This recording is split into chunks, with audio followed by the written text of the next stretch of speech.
Hello and welcome to Weird Around Illinois. We recently visited a very weird place, Paranormal Chicago, held down in Countryside, Illinois. It's our second year going there, and we'd like to tell you about it. So let's get weird.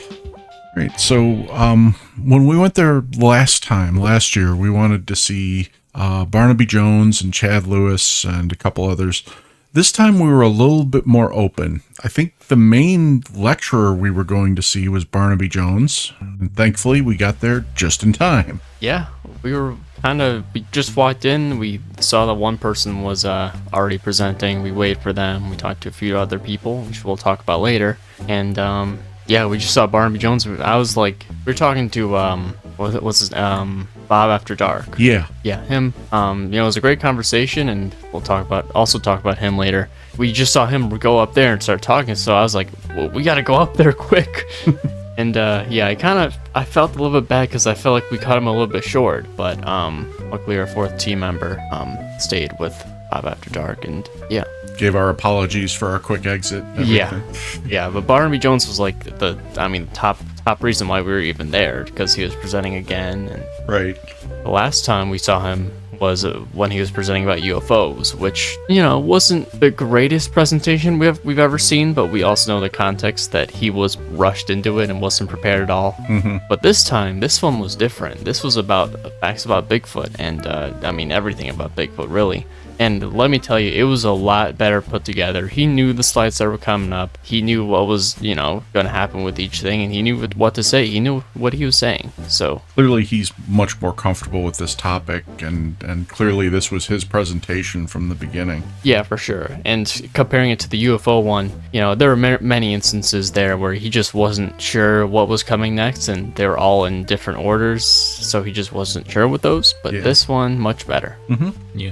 And he answered a lot of questions in this, not questions from the audience, but just questions I had in my mind and questions that readers or listeners have had for us in the comments and everything about Bigfoot that I thought was really interesting. I kind of wish that we had seen this presentation before we started addressing our hate mail.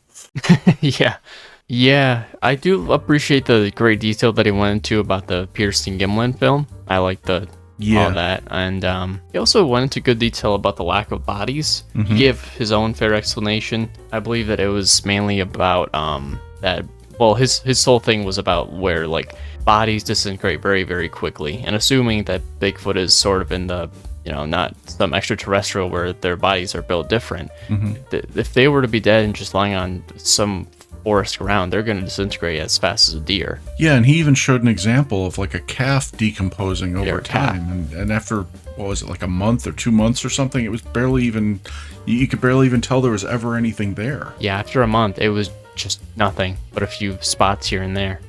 I didn't care for his take on Bigfoot in Illinois, and maybe it's because he's a Wisconsin guy.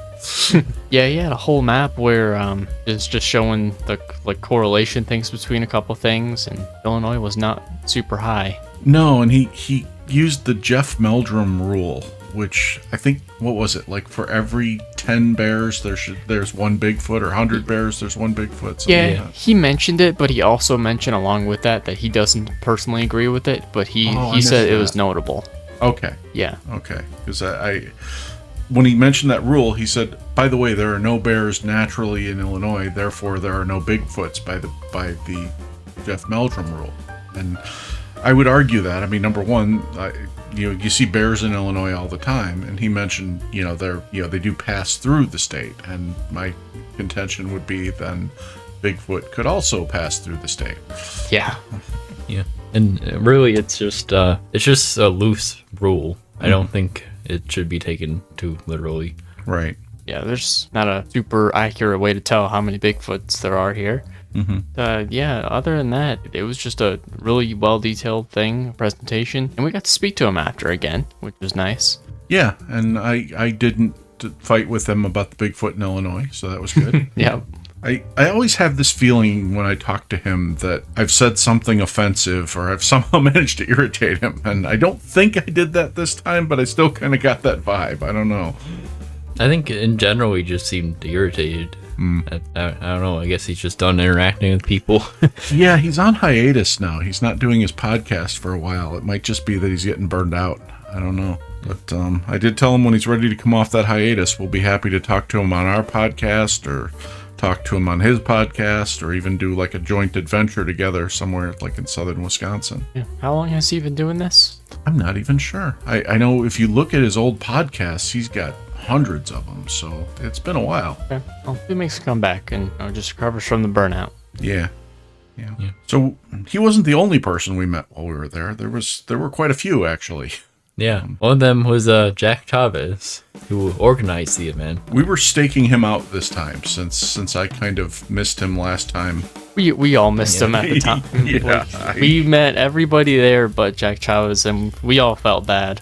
Yeah, so you guys were like acting as spotters. It's like wherever we were, you would like tap me on the, hey, there's Jack Chavez. It was always, it was starting to feel like last time because every time you did that, we were like in the middle of grabbing food or, we were talking to somebody else or something else. And yeah, we were like, for one instance, we were getting coffee and like random fries.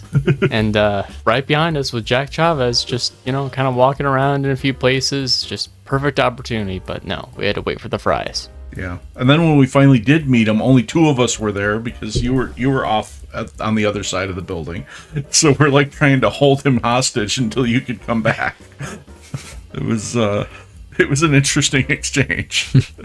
But at the end of the day, it was cool because, he recognized us once he saw probably my shirt and also the pension that you had, the wooden. Yeah, the WAI. Yeah. Did he even ask what WAI was? I think he might have been the one who asked. No, that was a somebody at the stands. It was a two kind ladies, but I can't remember their names. Okay. It wasn't Nicole, the one we got the book from, was Yeah, it? it was okay. Nicole, or at least that was one of them anyway. Yeah, Nicole and Lisa, I want to say. Okay. Yeah, we have their cards, right? Yeah, Yeah. we do. Business cards, so we'll have to get in contact with them soon. Yeah. And no, he recognized us from the start as we were Okay. around Illinois. Yeah, so apparently he's one of our regular listeners, which was really, really cool. Yeah. Got a picture with him. Mm-hmm. As mentioned earlier, we also met someone called someone named Bob from a podcast named Bob After Dark. And a radio show. Yeah. Yeah. I've been listening to his podcast a little bit, and really interesting guy. Sounds kind of similar to us in the fact that he will cover anything paranormal. Although a lot of his focus has been on ghosts and stuff, he's kind of branching out and covering more stuff. He had a great interview with Barnaby Jones on one of his podcasts that was pretty entertaining. Good. Yeah, I can appreciate podcasts that don't just stick to Dogman and what's popular, just a wide range. Yeah. Yeah. And we also talked to Sylvia Schultz. Yeah. Who we've actually talked to on the podcast before. Yeah, I was glad to see her back. She was there, and she's taking, I wouldn't say a hiatus. She's not really taking a hiatus from writing paranormal books, but the book she's working on right now is not a paranormal book. It's a true crime book. And, she writes everything. So it just so happens she's in the middle of this true crime thing that sounded really interesting about an escaped convict and the story behind that. It was kind of a famous case from a few years ago. So I'm going to be curious to see how that one comes out. All right. And another person was named Rory, who actually happened to be like a fan of ours, who came seeking us. Yeah. I think he might have overheard Jack talking to us, and heard us say weird around Illinois, because he came over right after we talked to Jack Chavez. And great guy, really fun conversation with him. He clearly knew his stuff. He clearly listened to a lot of our podcasts, and he's out doing some exploring of his own around here. Yeah, and he pointed out a very important thing, that we still haven't gone to Bachelor's Grove yet. Yeah. Cemetery. Yeah, we really have no excuse, because I've even got connections. I can get us in there. Yeah. It's The summer is flying by, yeah, it is. like it did last year. Yeah. Maybe a pre-vacation thing. Yeah. We still have a month until then, so. Yeah, about that. Yeah, I'll see if I can get that permission solidified so that they don't chase us out with guns when we're there. I didn't do dark. nothing. Yeah, exactly. Another guy we met, and we missed his presentation And he was kind of on my, gee, I'd really like to see this presentation, but we're not, we're not absolutely coming here for this presentation. That was Dr. Joel Ramsey. He calls himself the Paranormal Professor. And I love his approach to ghost hunting because it's very scientific. And he's kind of like us in the fact that he's not necessarily a true believer. He just wants to find out if there is something there. Can it be quantified? Can it be studied? Can we officially measure this and say what this is? We talked quite a while, and I ended up buying one of his books, I believe. Dude, really, really good guy. Looking forward to talking to him some more. Yeah, I can't remember if he was the one presenting before Barnaby Jones or after. He was the one before, I'm pretty sure. Okay. Yeah. Because we like walked in near the very end of that, I think. Yeah. So. Yeah. And then another one we spoke to, and strangely enough, this is someone we met because her book caught my eye, and it was Nicole Tito from Ghostly Voices. And she had a book on basically how to use and interpret a spirit box. And as you know, I am really not confident in my skills using a spirit box. Yeah, that's definitely one of the looser ends on our, I guess, ghost equipment list. Mm-hmm. I've just posted probably a couple episodes before this. Yeah.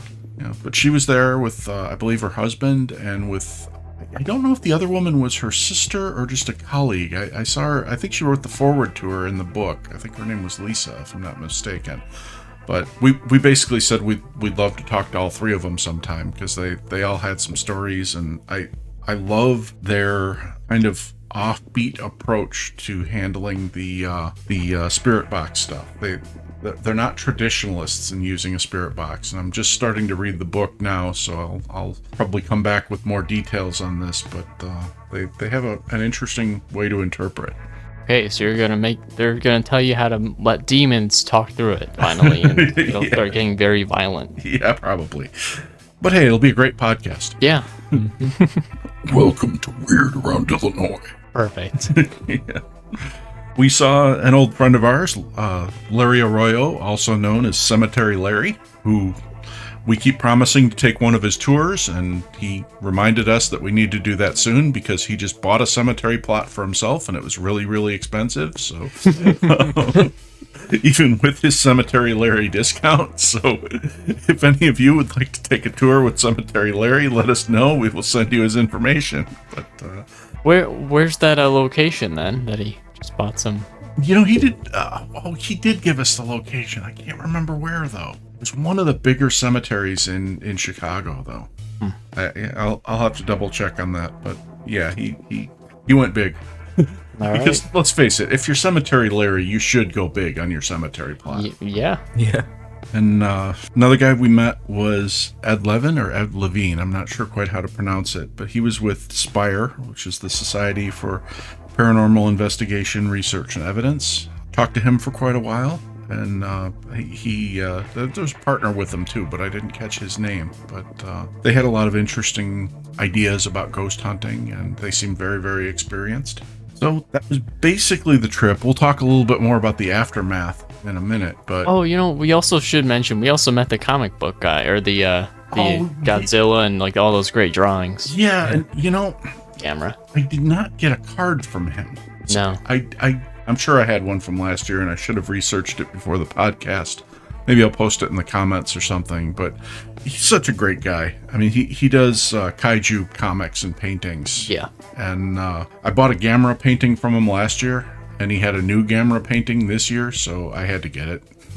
Yeah. I was just so excited that I finally had somebody to talk Godzilla Minus Zero with.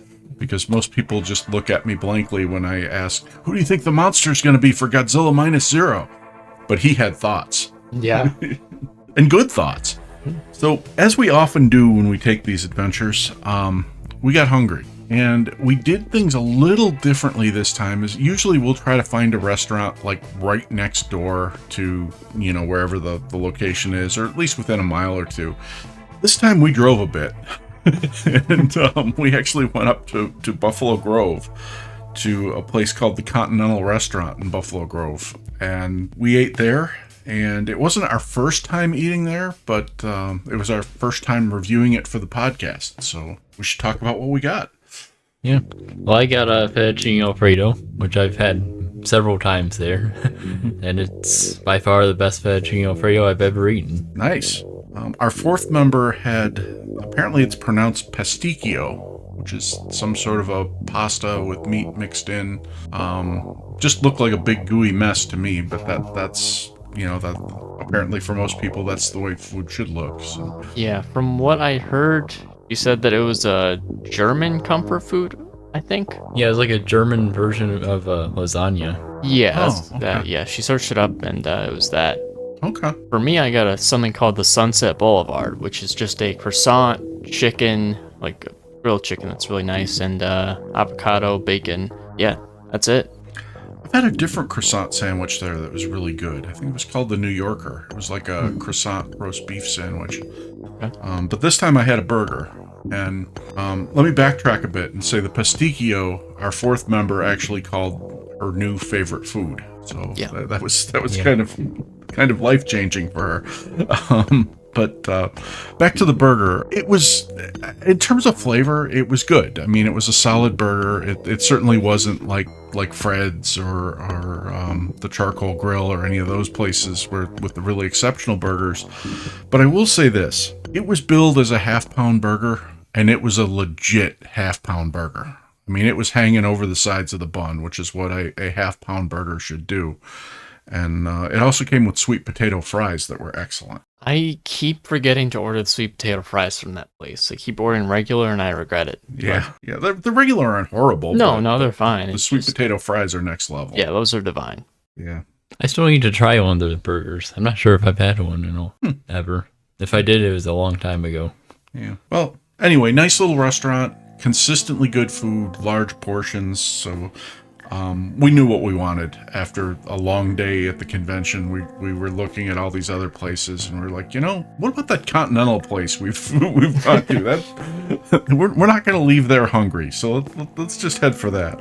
Yeah. But there was another aftermath to this Paranormal Chicago. Like last year, we kind of walked away with ideas and appointments and stuff. I mean, first and foremost, of course, are the interviews. Yeah, Bob After Dark. We offered for Bob to be on our podcast, or to be on his podcast. I mean, we don't typically go on other people's podcasts because we don't get invited, but we love to be invited. Yeah. He even wanted to put us on the radio show. So. Yeah, that'd be very cool. Now, mind you, we've had that offer before too, and they never followed through from Klinger. So. Oh, that's true. Oh, yeah. Yeah. So I'm a little concerned about offers from radio guys, but we'll see. Yeah, Klinger's a little bit different now that the Bigfoot thing is gone as well. Maybe he's just a bad example. Yeah, it's possible. They seem to have, as you said, they've gone away from the whole Bigfoot motif on their show. Yeah. So we talked about Nicole and Lisa, the ghostly voices, that those two, and also the husband. Also, we'd love to have them on our podcast. Yeah, I told them we'd love to have all three, because the three of them together were really entertaining. They interacted well. I think they'd bring a really good energy to the podcast. Yeah, and I mean, this is just repeating names. I believe we also invited Ramsey too. Yeah, and he was excited about it. Yeah, it's for sure. Yeah, I'm excited about it too. I hope we can get him on. Yeah, and Ed Levin we invited. And the rest of Spire, and they seemed agreeable to it. Yeah. Last time we went here, the first time, I believe we invited Cemetery Laird to our podcast, but I don't think he responded to our email, right? Or did we ever send an email? I don't think we emailed him. Oh. I remember things went downhill fast last summer. Yeah, that's true. So, okay, well, maybe this summer we just send an email and see where that goes. Yeah, or maybe we just start with the cemetery tour with him and then go from there. Yeah, maybe we could. Now I've got that great little recorder. We could even interview him on the tour. That's true. Maybe. Just get the location first and go from there. Yeah. We should also mention we extended the usual invitation to Barnaby Jones, and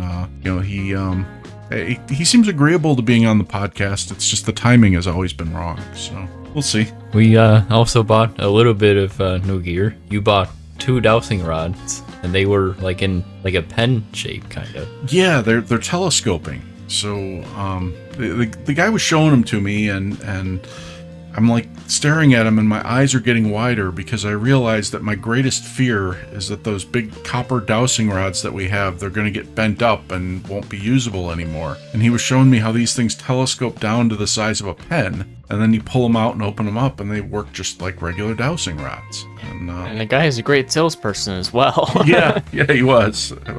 But hey, it was like $20, so yeah, for 2, it really isn't horrible. No, I've spent $20 on a lot stupider things than that. Yeah. He was a filmmaker, wasn't he? Yeah, I believe he was.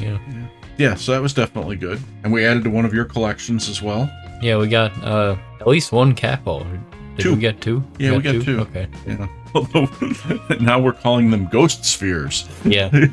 Now we have a total of 4 ghost spheres. Yeah, so if you hear us say ghost spheres, we're talking about the cat balls. It's just there have been objections to that terminology for various reasons.